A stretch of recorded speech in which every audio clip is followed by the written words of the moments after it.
নির্বাচন ও গণভোট উপলক্ষে রংপুর ও রাজশাহীতে আইনশৃঙ্খলা পরিস্থিতি মূল্যায়ন এবং in aid to the civil পাওয়ার এর আওতায় এরিয়া পরিদর্শন ও মতবিনিময় সভা করেছেন সেনাবাহিনী প্রধান জেনারেল ওয়াকারুজ্জামান। সকালে রংপুর সার্কিট হাউসে আয়োজিত সভায় ঊর্ধ্বতন পর্যায়ের সামরিক, বিভাগীয় ও জেলা প্রশাসন এবং বিভিন্ন আইনশৃঙ্খলা রক্ষাকারী বাহিনীর কর্মকর্তাদের সাথে মতবিনিময় করেন।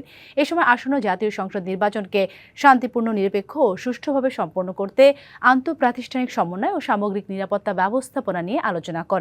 এদিকে রাজশাহীতে in aid to the civil পাওয়ার এর আওতায় মোতায়েন সেনা সদস্যদের কার্যক্রম পরিদর্শন এবং অসামরিক প্রশাসনের সঙ্গে মতবিনিময় করেন। সফরকালে বাংলাদেশ ইনফ্যান্ট্রি রেজিমেন্টাল সেন্টার রাজশাহীতে আয়োজিত এক সভায় ঊর্ধ্বতন সামরিক কর্মকর্তা, বিভাগীয় ও জেলা প্রশাসন এবং আইনশৃঙ্খলা বাহিনীর কর্মকর্তাদের সঙ্গে তিনি মতবিনিময় করেন। বিদেশ থেকে দেশে রেমিটেন্সের টাকা আসে নিরাপদে। তাই আজই আপনার আপনজনকে বলে রাখুন, রেমিটেন্সের টাকা যেন শুধু নগদেই পাঠায়।